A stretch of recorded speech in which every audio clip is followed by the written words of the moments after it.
नमस्कार। आज हम पढ़ने वाले हैं महाराणा प्रताप का जीवन परिचय।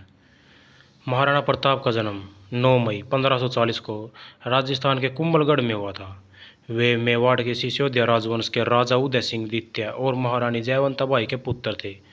महाराणा प्रताप को वीरता, देशभक्ति और समर्थता के प्रतीक के रूप में जाना जाता है। उन्होंने मुगल सम्राट अकबर की अधीनता स्वीकार नहीं की और अपनी मातृभूमि की रक्षा के लिए संघर्ष किया। महाराणा प्रताप के जन्म स्थान के प्रश्न पर दो धारणाएं हैं। पहली धारणा यह है कि कुंभलगढ़ दुर्ग में हुआ था उसका जन्म।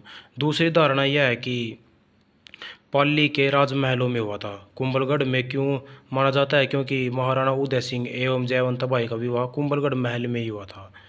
महाराणा प्रताप की माता का नाम जयवंताबाई था और पाली के सोनगर अखराज की बेटी थी। महाराणा प्रताप का बचपन भील समुदाय के साथ बीता। भीलों के साथ ही वे युद्ध कला सीखते थे। भील अपने पुत्रों को कीका कहकर पुकारते हैं, इसलिए भील महाराणा को कीका नाम से पुकारते थे। राणा प्रताप ने अपने जीवन में कुल 11 शादियाँ की थी। पहली पिक इसमें अकबर और महाराणा प्रताप जी है। दूसरी पिक कुंभलगढ़ फोर्ट, जहाँ महाराणा प्रताप जी का जन्म हुआ है। और प्रारंभिक जीवन कैसे बीता? महाराणा प्रताप का बचपन कीका नाम से पुकारा जाता था। उन्होंने घुड़सवारी, तलवारबाजी और युद्ध की कला में महारत हासिल थी। 1568 में चित्तौड़गढ़ पर अकबर के आक्रमण के बाद महाराणा उदय सिंह ने उदयपुर में अपनी नई राजधानी बनाई। 1572 में महाराणा प्रताप ने गद्दी संभाली। बाद में अकबर के साथ उनका संघर्ष हुआ। अकबर ने कई बार महाराणा प्रताप को अपने साम्राज्य में मिलाने के लिए दूत भेजे, लेकिन प्रताप ने यह प्रस्ताव ठुकरा दिया।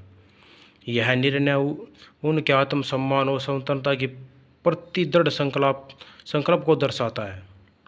इसी कारण मेवाड़ और मुगलों के बीच कई बार संघर्ष हुआ।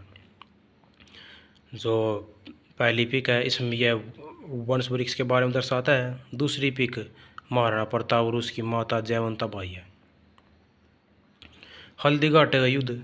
यह युद्ध 18 जून 1536 ईस्वी में मेवाड़ तथा मुगलों के मध्य हुआ था। इस युद्ध में मेवाड़ की सेना का नेतृत्व महाराणा प्रताप ने किया था। इस युद्ध में महाराणा प्रताप की तरफ से लड़ने वाले एकमात्र मुस्लिम सरदार थे हकीम खां सूरी। यह युद्ध तो केवल एक दिन चला, परंतु इसमें 17,000 लोग मारे गए।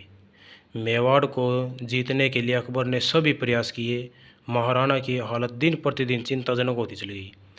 इतिहासकार मानते हैं कि इस युद्ध में कोई विजय नहीं हुआ, पर देखा जाए तो इस युद्ध में महाराणा प्रताप जी ही विजय हुए।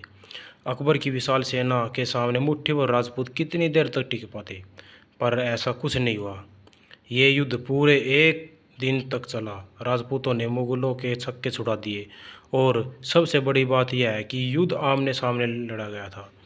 महाराणा की सेना ने मुगलों की सेना को पीछे हटाने के लिए मजबूर कर दिया और मुगल सेना भागने लग गई थी।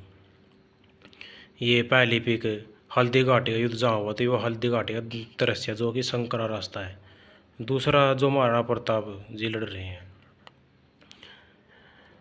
1579 से 1585 तक पूर्वी यूपी, बंगाल, बिहार और गुजरात के मुगल अधिकृत प्रदेशों में विद्रोह होने लगे।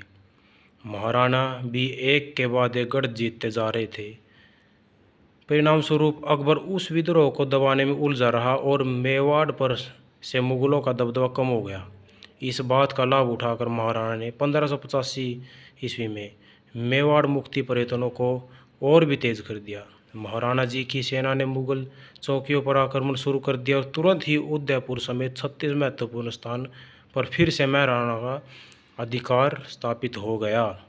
महाराणा प्रताप ने जिस समय सिंहासन ग्रहण किया, उस समय जितने मेवाड़ की भूमि पर उनका अधिकार था, पूर्ण रूप से उतने ही भूमि भाग पर अब उनकी सत्ता फिर से स्थापित हो गई।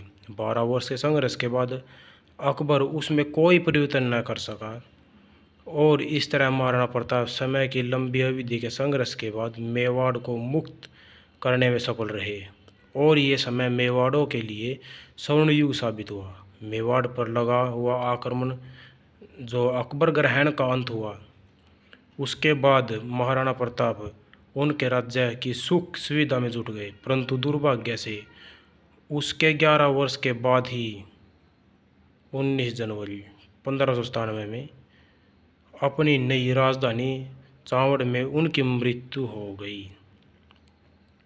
महाराणा प्रताप जी युद्ध करते हुए और उनका घोड़ा जो चेतक है उसकी मृत्यु हो गई थी। महाराणा प्रताप सिंह के डर से अकबर अपनी राजधानी लाहौर लेकर चला गया और महाराणा के संरक्षण सुधारने के बाद आगरा ले आया। अकबर महाराणा प्रताप का सबसे बड़ा शत्रु था, पर उनकी यह लड़ाई कोई व्यक्तिगत द्वेष का परिणाम नहीं थी, बल्कि अपने सिद्धांतों और मूल्यों की लड़ाई थी। एक वह था जो अपने क्रूर साम्राज्य का विस्तार करना चाहता था, जबकि एक तरफ महाराणा प्रताप थे जो अपनी भारत मातृभूमि की स्वाधीनता के लिए संघर्ष कर रहे थे। महाराणा प्रताप की मृत्यु पर अकबर को बहुत ही दुख हुआ, क्योंकि हृदय से वो महाराणा प्रताप के गुणों के प्रशंसक था और अकबर जानता था कि महाराणा प्रताप जैसा वीर कोई नहीं है इस धरती पर। यह समाचार सुन अकबर रहस्यमय तरीके से मौन हो गया और उसकी आंखों में आंसू आ गए। महाराणा प्रताप के स्वर्गवासन के समय अकबर लाहौर में था और वहीं से उसे सूचना मिली कि महाराणा प्रताप की मृत्यु हो गई। ये मेवाड़ रीजन है, जो कि वर्तमान के उदयपुर, राजसमंद, भिलावाड़ा और चित्तौड़गढ़ को मिलकर ये उस समय का मेवाड़ रीजन बनाया जाता था। अंतिम समय क्या रहा? महाराणा प्रताप ने अपने जीवन का अंतिम समय 29 जनवरी 1597 को चावड़ में बिताया। उनके निधन के बाद भी उनके पुत्र अमर सिंह ने मुगलों के खिलाफ संघर्ष जारी रखा। विरासत: महाराणा प्रताप का जीवन हमें साहस, दृढ़ता और स्वाभिमान का पाठ पढ़ाता है। वे भारतीय इतिहास के महानतम योद्धाओं में से एक माने जाते हैं। उनकी वीरता और बलिदान आज भी भारतीयों को प्रेरित करते हैं। मेवाड़ और राजस्थान में आज भी उन्हें एक महानायक और स्वतंत्रता के प्रतीक के रूप में पूजा जाता है। ये अंतिम समय था उनका।